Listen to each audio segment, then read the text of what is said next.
Welcome everyone to another edition of Play It Through, and on this edition it's the Goonies 2, brought to us by Konami. The Goonies 2 is the sequel, of course, to The Goonies, originally released on the Famicom and Famicom Disk System a little bit later on, exclusively in Japan, with a very limited release in the US via the Play 10 and Versus System arcade consoles. And both are based on the 1985 film. The Goonies 2 was an anomaly for the NES.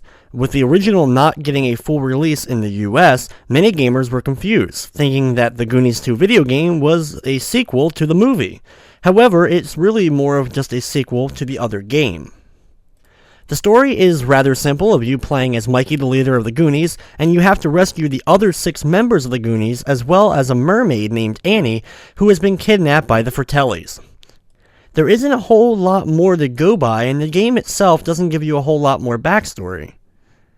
While the gameplay is very similar to the first Goonies on NES, there are definite improvements. So here we go with the Goonies 2 for the NES. Goonies 2, after waiting a few seconds at the startup screen, will give you a brief introduction with the Fratellis basically telling you they kidnapped the other Goonies.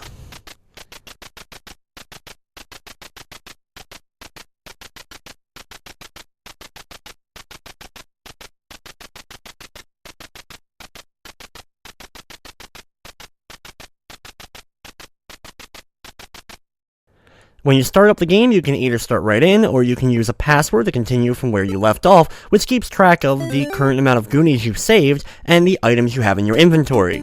In this run of the game, I will be doing a 100% run, which includes grabbing all the items needed for your inventory, of course saving all the Goonies and Annie to complete the game, as well as also finding the secret extra lives and secret Konami Man. Konami Man is a special character that was created by Konami who appears in the game in secret hidden rooms, some of which are very difficult to find, in which case he also gives you full health back when you do locate him, and you can actually revisit him as many times as you want to in order to get your health back. The game is broken up into 2 gameplay styles, with the main action sequences seen like this, and then of course you go into the first person perspectives when entering into rooms. This part of the game is similar to other games on the NES like Shadowgate or Uninvited.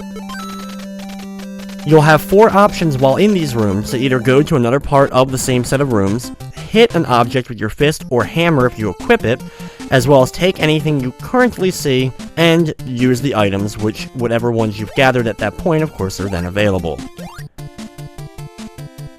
As Mikey, you do have a couple of different weapons at your disposal. You start off with the yo-yo, and then later on you'll be able to get a slingshot, as well as a boomerang that you can replace the yo-yo with, and your other slot will be taken up by explosives, such as bombs or Molotov cocktails. You'll use keys in order to unlock not only rooms, but also save the Goonies. For example, in this room, I hit the wall in order to reveal a hidden bomb box, which gives us bombs. There's a bunch of these hidden throughout the game, as well as other boxes which contain the other items. In the next room over, I use the hammer in order to open up the door, and then in this room use the first key to save the first Goonie. There's no real definitiveness to any of the Goonies, with the exception really of Steph, to tell which one you're saving at a given time. Every time you play, all the items and all the Goonies are in the same location, so you can get down a good pattern of figuring out where to go to next. The pattern I'm taking in the game is considered the most efficient way to collect all the items and save all the Goonies without having to do too much backtracking, any more so than necessary. In this room, you want to go through and actually go out the other side, and you'll see that the area is now different. The game also reminds me very much so of Legacy of the Wizard. Basically a giant labyrinth filled with all kinds of different rooms, and the only way to tell really that you're making progress or getting to new areas is that the backgrounds and enemies will change, and sometimes the music will change as well. There's a decent amount of variety of the tracks in the game, and the soundtrack is one of my favorite parts. Getting used to controlling Mikey takes a little bit of time. It is a typical platformer, but he actually has some unique weight to him, with you being able to jump forward, and you can actually hold backwards on the D-pad once jumping to kind of move back a little bit, but you don't have free range of movement to go anywhere you want while jumping. Platforms work relatively well in the game, but there is some weird glitches with them, including being able to jump into them from underneath, and sometimes you'll go right through the platform.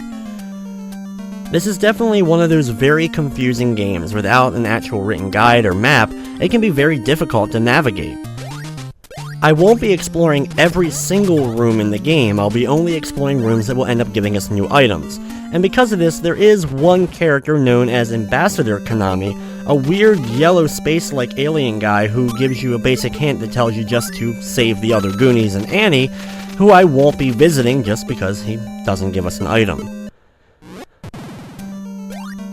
While you've noticed there are a few rooms that are pitch black, and you can use the candle in order to see where you're going, or you can see what I do in a given room in order to kind of figure out where you're going to next. The only tricky part really when it comes to those first-person perspectives is telling exactly what direction I go sometimes, so I will apologize for that, but since it's pretty easy to just backtrack and go to another room in case you went to the wrong one, so it really isn't that bad. As you noticed at the beginning of the game, I only had 2 bars of energy to start with. However, every Goonie you save gives you a new bar of energy. The amount of health enemies dish out, though, varies between enemies, though you can get a few things to increase your overall defense that we'll be grabbing along the way. You'll have a total of 8 different health bars once you've completed and saved every one of the Goonies. One of the other main things that we will be doing in the game is grabbing pieces for a scuba outfit, which is needed to not only explore some areas, but also eventually to make it to Annie. Here is the first example of Konami Man. Going into the room, he gives you the same phrase no matter where you find him, and then he refills your health. Just be sure when you exit the room to hold left on the D-pad so you land safely on the platform to your left, or else you'll fall right into a pit, causing you to lose a life, negating the point of refilling your health. I've always felt that that particular secret is definitely one of the cruelest things a programmer could do to you. Also note that NPCs in the game you actually can hit with your fist or hammer. Just don't end up hitting Konami Man, because if you do, he'll no longer fill your health. And that goes for not just that visit, but any visit to not only him in that same room, but any other time you find him in the game. You want to bomb on the ground to the left here, and then pick up the Hyper Shoes.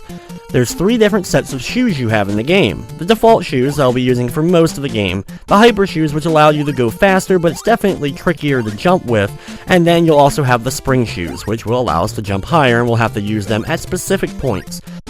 Be very careful while traveling along this broken bridge because there are the spiders and bird enemies, as well as those weird faces that are coming at you as well to try to hit you. While most enemies, when you attack them, after a few times they'll end up turning into powder and exploding, the Fratellis themselves end up staying alive. They just get knocked down for a little bit and then get back up. This goes for Jake, Francis, and Mama Fratelli.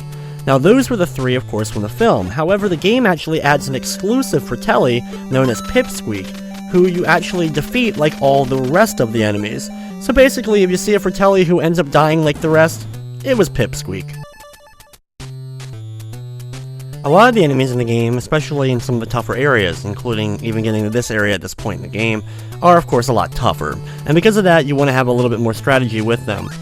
While enemies like the spiders or snakes can be defeated in a single hit, bigger enemies like those jumping skeleton wing creatures, as well as enemies we'll be seeing later on, take multiple hits, and sometimes it's best just to kind of avoid them altogether. Either go on a different pathway or take a different path altogether, or let them jump over you, or sometimes you can even walk into them, take a hit, and then go through them.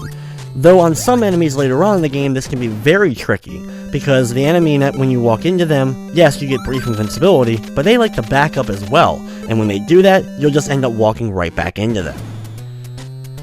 Now I know I've been doing a lot of talking, explaining kind of how the game works and its basic mechanics and what we're going to be doing throughout the run, and I've been picking up a ton of items and exploring a lot of places so far. If you're following this actually for the walkthrough, just kind of follow along with what I'm actually doing on screen as I'm explaining everything. This is definitely a game that's a little bit difficult to say every little thing I'm doing, but for the most part you can see of entering the rooms, hitting the walls with the right items or using the right items, and going through the different directions. For example, we want to go into this room, 2 over from where we entered, and use the hammer to reveal another hidden door. And here we can then punch the wall and boom, we find a set of keys. A key holder gives you more than one key. They give you multiple keys to use in order to free the Goonies, as well as open up the safes that you've seen on some of the walls in some of the other areas.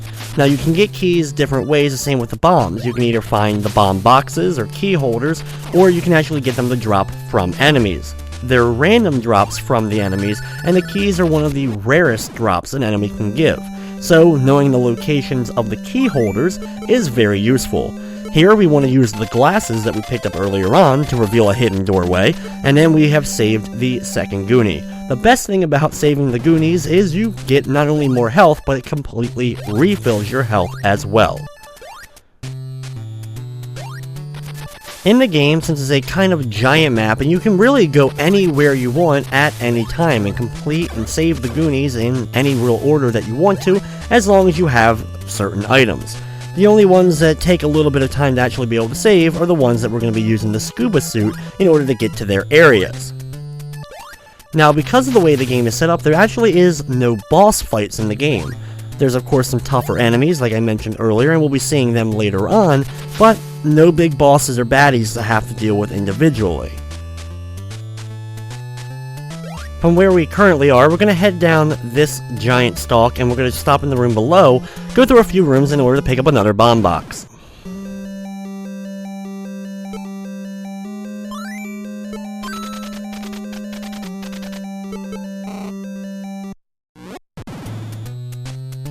Then you can retreat right back up the same stalk, but now we're actually going to start jumping over to the left. The bat enemies are a little bit of a nuisance. They float a little bit, and then all of a sudden kind of go a beamline right to you, so you'll have to watch out for them. Here we're going to be using the hammer in order to hit the wall, in order to find a hidden safe, and then you'll have to use one of the keys we have, and we grab one of the items we need for the wetsuit, the waterproof coat. Once you have that item, you want to backtrack all the way to that previous stalk that we came down to this area from and head back up.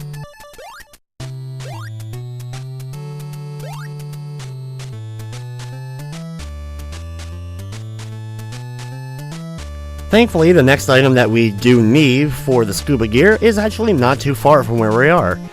Once we head back up here, you want to ignore this stalk here and drop down and enter this room. It's a little bit tricky, but you want to go up and then to the left, use your tools and the hammer to once again find a hidden door. Yep, this game is extremely cryptic. There's a lot of hidden things and a lot of weird kind of elements to the game that make it so fun and memorable. One of the other items that we haven't grabbed yet, for example, is the candle item, and to get that, it's definitely one of the strangest ways to get an item in any video game.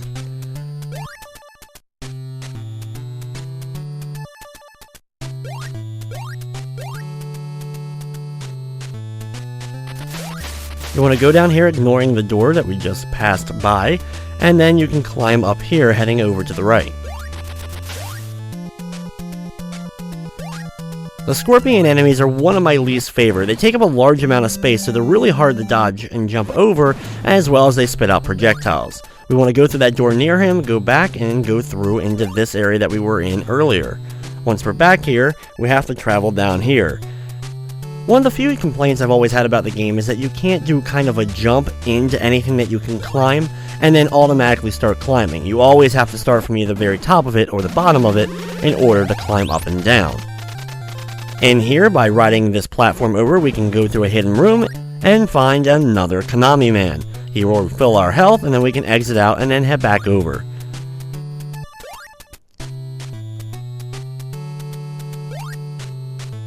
Drop down here, try to watch out for the scorpion, though you can take him out with your weapons. It takes several hits in order to fight the scorpion. The Fratellis themselves like to do a big arcing jump when they get near to the edge of a platform, and you can use this to your advantage to have them jump over you, sometimes into pits or just completely on a different platform from you, so you can then get by them. We're now going to be heading across that broken bridge we crossed earlier to head back to the first areas of the game, and then explore to the next places.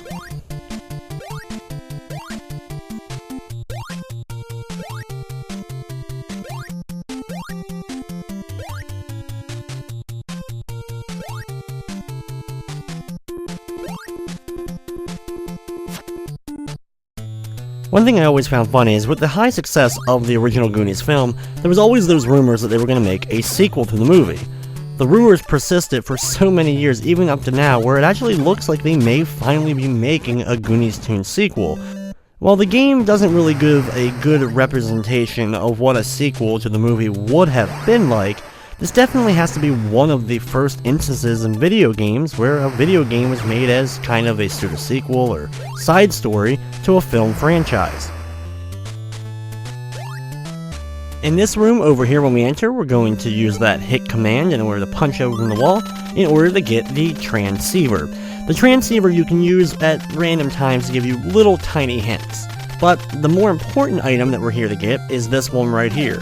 You'll see this old woman who says the funniest bit of broken English ever of when you hit her, what do you do? Now this is the same thing that's actually recited by many of the NPCs in the game.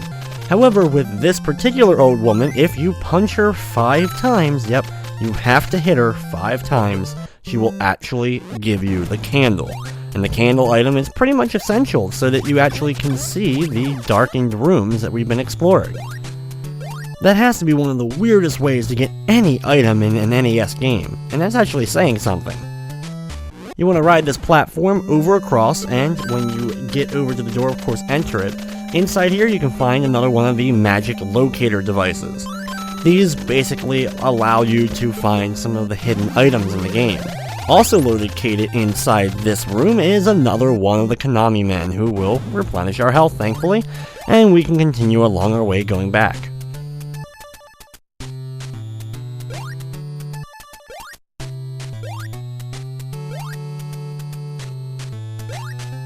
While not every one of the doors you can enter in the game does have an item, most do, and it actually would benefit you, especially back in the day without knowing where you are going, to actually hit with both the fist and the hammer and try all your different items every time you entered one of these rooms.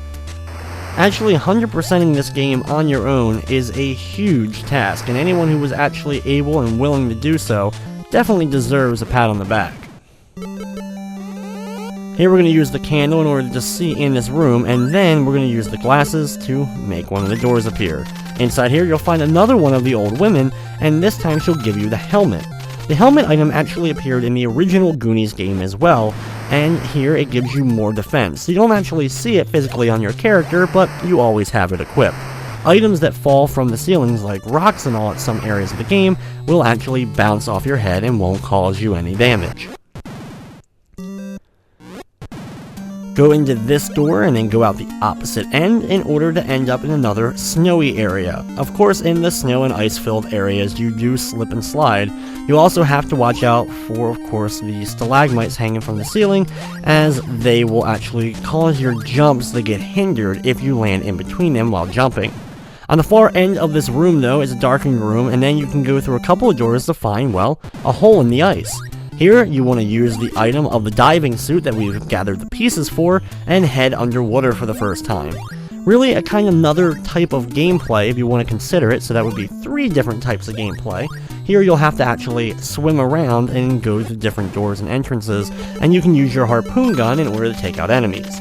First off, we're stopping inside here in order to grab another one of the magic locator devices, then you'll have to re-equip the diving suit and go through this hole. Every time you get to one of the holes with water in it, you will have to use the diving suit in order to go in, instead of just hitting go and then towards the actual hole. Inside this area, you're going to find a friendly sea creature. Definitely looks like an enemy, but he ends up being friendly and gives us the jumping shoes. And we will be seeing this guy again just a little bit later on, as he gives us an extra life. Once you have the jumping shoes, you now want to continue swimming over to the right.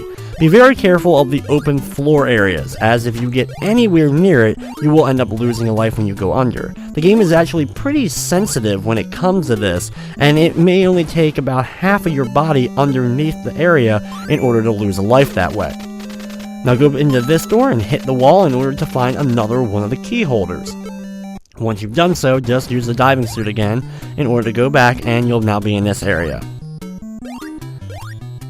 As we're backtracking through this area, we will make another pit stop along the way, heading down into another one of these weird pipe-like entrances.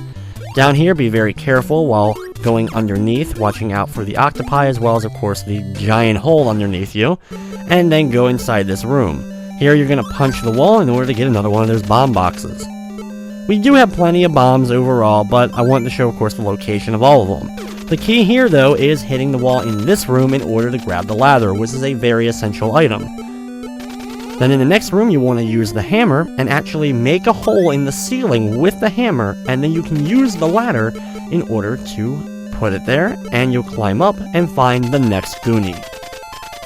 One other small annoying trait about the game is the ladder itself. You'll have to use it consistently as you carry it along with you. Where exactly Mikey holds the ladder, I have no idea, but anytime there's a hole, you'll have to use the ladder, and even if you try to backtrack, the ladder has already disappeared from the hole once you use it once, so you'll have to use it again in order to go through. So it's just a lot of item management of going back and forth and using the items. Over here, you want to bomb the ground itself, and you'll find another one of those sea creatures, in which case this one ends up giving you an extra life. Now just go back into this door and back throughout it, and along the way stop by this room and grab the boomerang. The boomerang is another one of our main weapons, and the one I'll be using for a majority of the rest of the game.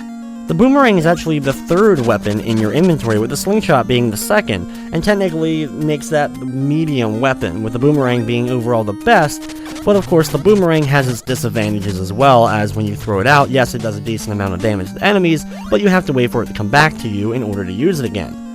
The slingshot, which is the second weapon, I won't actually be getting until pretty late in the game.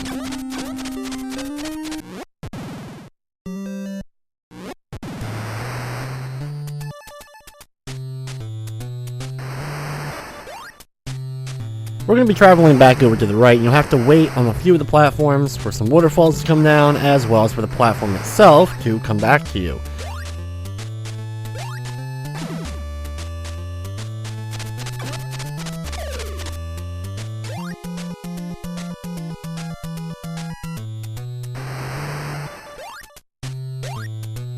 One of the good things about the game is when you do lose a life in some of the areas, especially just falling down into a pit, you actually respawn right into the same room and same area that you were, usually pretty close to wherever you ended up losing a life, so it's really not too harmful when you first lose a life.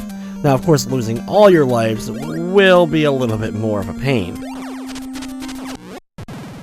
Watch out for the Eskimo and then enter into this room. Inside here, you're going to use that hammer that we used earlier and use it to make another hidden door appear and use the key in order to save another one of the Goonies.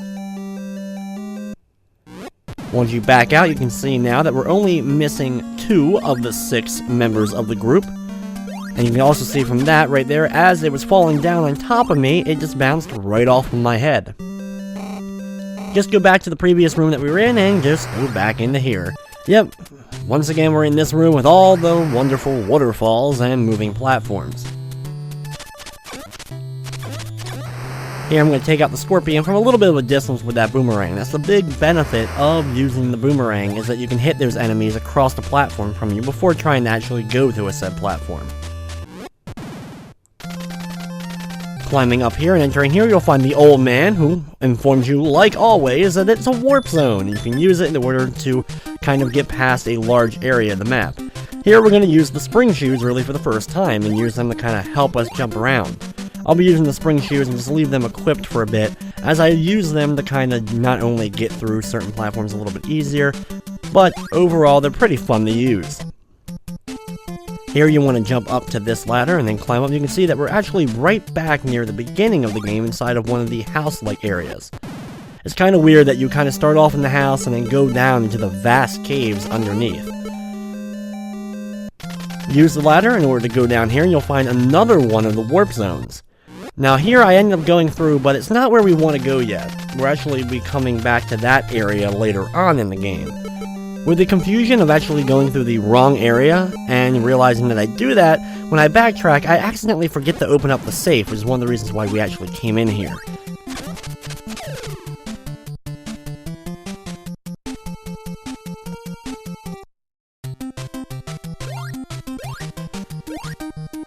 You now want to head back down the ladder into this area and walk along the top of it and enter the door located here. Go through it, and you'll be back into this place, like we were a little bit earlier on. Now instead, we're going to drop down and hug the left while you're falling so you don't have to actually even go to the moving platform.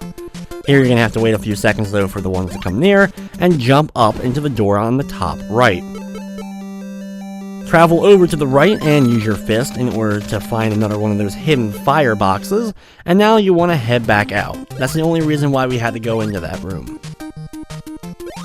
Here I wait a second for the bird to fly by, which works similarly to the bats, except the birds fly in a more straight, wavy pattern than the bats, which are a lot more sporadic.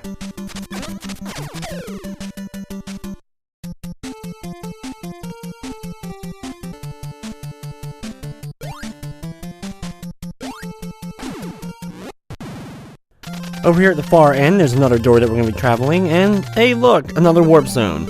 Instead of going right through the warp zone though, first stop over here and use that hammer in order to open up a hole in the ceiling, and use the ladder. Once you are up on that second floor, you'll find another set of rooms, and this will take you to the Volcano-esque area of the game. You'll have to travel through a few different screens with a moving up and down platform and climb down some vines in order to eventually reach the bottom. You can use the spring shoes to help you a little bit with that jumping. Be careful, of course, while down here. There are the same types of pits that you've seen in any other part of the game, except now there's some fire aligning the background. The other big problem is there are fireballs that pop out, and they can damage you quite a bit if they end up hitting you. Stop by this hidden room in order to find another one of the Konami Men, who will refill, of course, your health generously. This is a good spot in this area to have one, and make sure that you know where he is, because if you end up getting beaten up by the dragon enemies that you're going to see a lot, and of course those fireballs I previously mentioned. Stop by this first room, using that hammer again, in order to make another wonderful hole in the ceiling. You gotta love just bashing the crap out of floors and walls in order to make your own path through areas. Anyway, climbing up the ladder, you'll find the next Goonie, the fifth one. And now we have only one more left to go, as well as, of course, saving Annie the Mermaid. I've still never quite understood the existence of Annie the Mermaid, and it's kind of one of those weird moments in the game when you do complete it and find that that's who you're trying to save overall, even more so than the entire Goonies gang.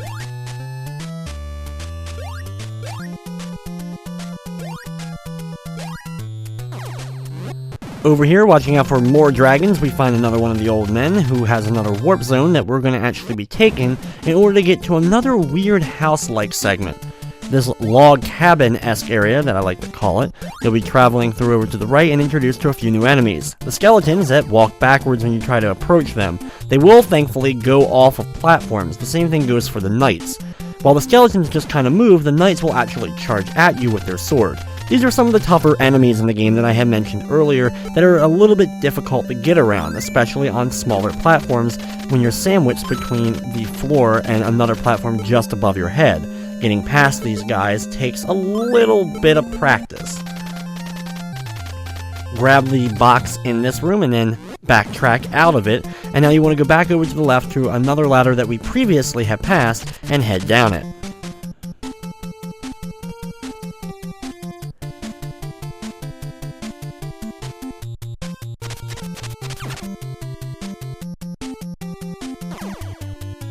Once down here, watch out for the skeleton, kind of back him away a little bit, and then go inside the room and grab another one of the magic locator devices.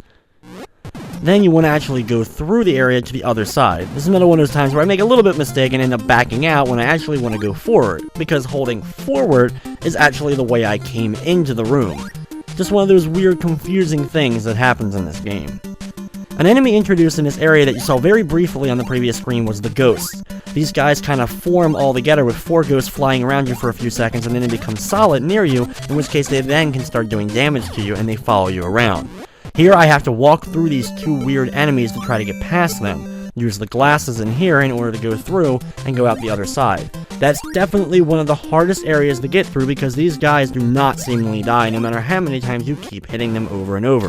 The good news is there's a Konami Man right nearby, so it's not too bad to take damage from those 2 guys. Once you have your full health, you can either take the upper path or you can just go down below to try to avoid another one of those weird guys. Here, I'm going to actually just follow the skeleton. Every time you hit him, he does slow down, and you can keep hitting him again and again. Eventually, though, he'll seemingly just charge straight forward at you. This is an instance when they do that charge. You want to get hit by it, and then keep holding forward so you walk through them and can keep on moving. Drop down here, watching out for a few more enemies, and enter the room. The first room will be dark, but you want to go through that, and then in here you want to use the hammer in order to create a hole in the floor, and you can guess it, get out that ladder. You'll be down in another room down below, and you want to use the fist against the wall in order to find another one of those fire boxes. Then you can use the ladder in order to backtrack yourself out.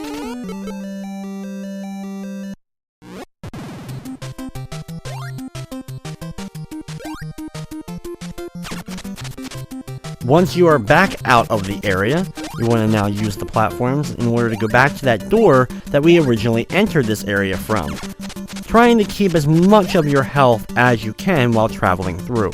These are some of the toughest enemies, if not the toughest enemies in the entire game. Once you are back through and back into this area, you can now head back over to the left. You want to watch out for the moving platform when you try to drop down from the previous one and then climb up the ladder at the far end. Up here, you want to just either do a big jump or ride the platform up. The ghost will end up forming, and once it does, you can end up using your boomerang to take him out. Here's an instance of Cousin Pipsqueak Fratelli trying to get in their way, but as you can see, when you hit him, he ends up poofing into smoke like some of the other enemies, and thankfully for us, he drops one of those big heart items that replenishes a little bit of our health.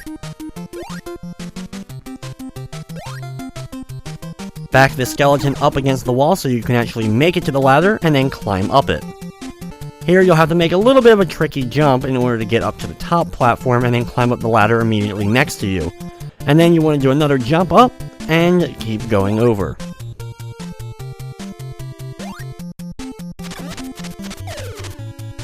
This area you have some more of those night enemies that are going to charge you.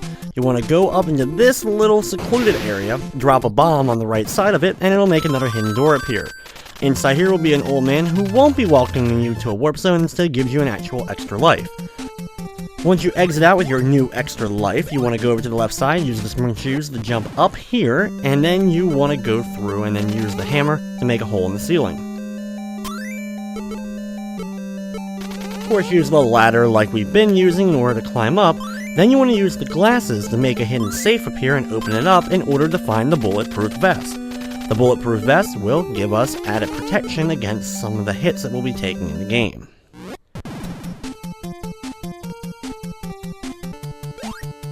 Once you have the bulletproof vest, you want to then start backtracking through a couple of the previous areas, climb down the ladder here, and then go down the ladder we took in order to even get into this area. Now we can head over to the left in this room.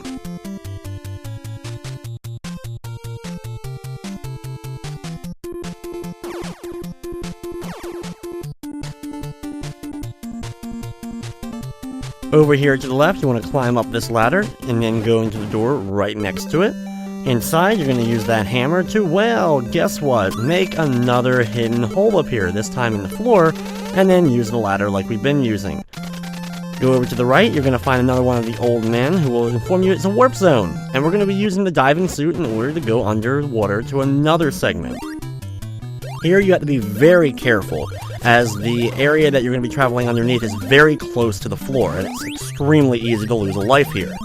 You want to go through the pipe-like thing on the left side, and then go into this door up here. Once in here, go over to the right, and save the final Goonie. After saving the 6th one, we now have our entire health bar filled up, as we have 8 things of health.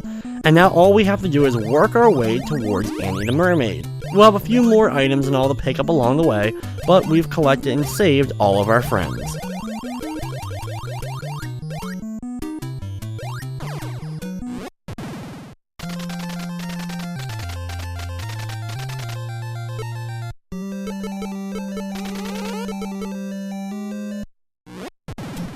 Once back in this area, we can now do some more backtracking. Yep, you want to head down the ladder and then climb up and down a few more while traveling through. We're going to use that boomerang as we have to re-equip it now in order to take out a couple of these spiders and avoid the knight that's moving back and forth on the bottom part.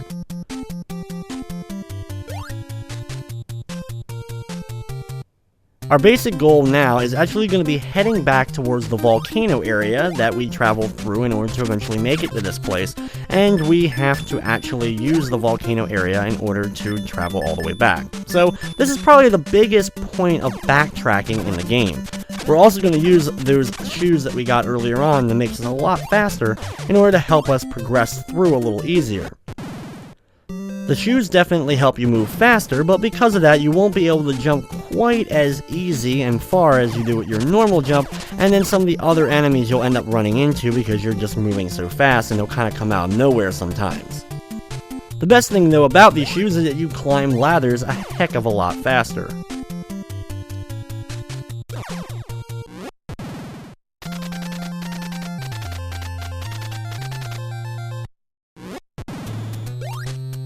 It's interesting to note that the original Goonies game, like I mentioned before, of course, was never released here except for arcade systems. However, it was also released for a few other computer-based systems, including the PC-88 and the Sharp X1.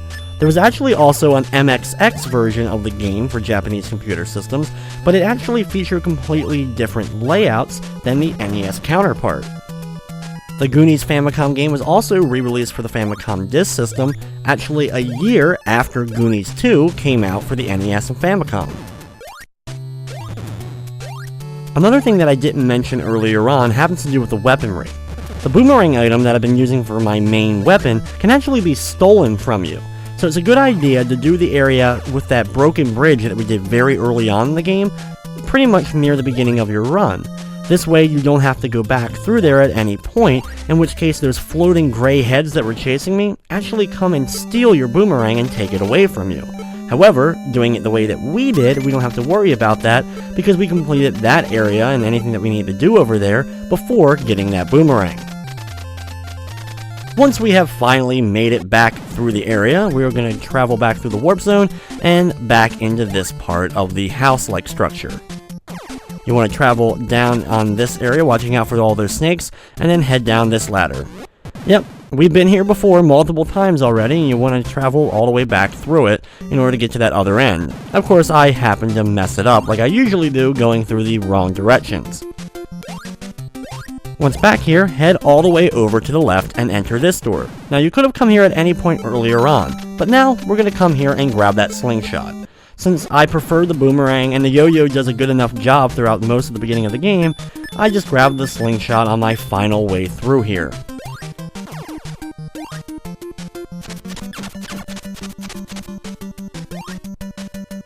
Now you want to actually go past the door that's located here and work your way over, and go back up through the main house. Since I don't need the spring shoes, once again, equip those fast-moving shoes so I can climb the ladders a little bit quicker. Now we're finally going to go through this door and take that warp zone I didn't earlier.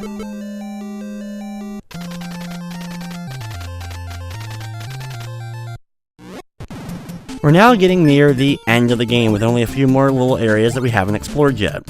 Use those spring shoes in order to boost yourself up here, and then once again climb up and work your way now over to the right area. I love the fact that while the spiders and snake-like enemies are pretty much the same in all the areas of the game, they do change color depending upon the different areas that you're traveling through. You want to use the warp zone here in order to go through, and you'll be in an area that is pretty much connected to a place we already were, but we can now go over to the left here, stopping by this room, using our tools in order to open up a hole in the floor, and then go through and grab another one of those fireboxes. From where we currently are, we're going to now travel back and actually go past that door that we came in here to, and go over to the right. Enter inside this door, you'll go up a little bit and go into another area of the house, leading us really to the kind of like the final area that we're traveling to. There's a lot of enemies trying to get to you during this part, so you want to be careful. Go down this ladder and then drop down the far right side and travel along the bottom area, and you'll get to another ladder. Once you're here, you'll have to travel up, and you can use the spring shoes to boost up, or you can climb up the ladder and jump across, whatever you prefer to do. And then you want to travel into the door located in the upper left. Go through here, and we're going to use the candle so that we can see. Inside here, you're going to use the hammer and attack the wall, and mysteriously a door appears. Go through here and you'll be in one of the final areas. Just travel through a very tight little area. There's a few enemies that will spawn a few seconds later, but nothing too challenging, and then go through the door at the bottom here. Here you'll come to one final hole in the ground that you'll have to use the diving suit in order to go in. Once in here is a very small area. Just travel through the next door. You'll be in front of a giant locked door. Use the key and sit back and enjoy the ending, The Goonies 2.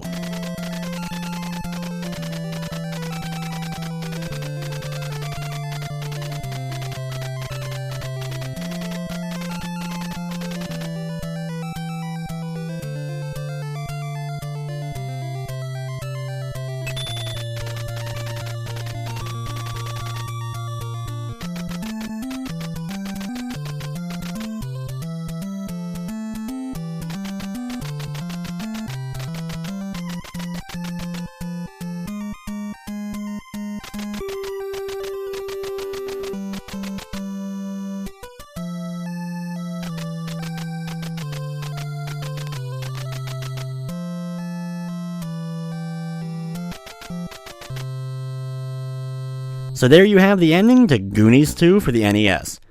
Goonies 2 has become kind of a cult classic on the NES. Its non-linear gameplay style, while nothing too original as we saw in a few other games on the NES, made it memorable that so many people would try to play it, mapping out maps using pieces of paper and drawing things to figure out where everything was located in the game, and the overall exploration factor is what makes the game so memorable. It's always fun playing a game like this now, or Legacy of the Wizard, with the modern technology of having FAQs and other walkthrough videos to get through the game quickly when it took us hours and hours to get through it before when we were kids, or not ever being able to get through it. But anyway guys, that's going to wrap up this edition of Play It Through. I'd like to thank you for watching, and of course, I hope you enjoyed.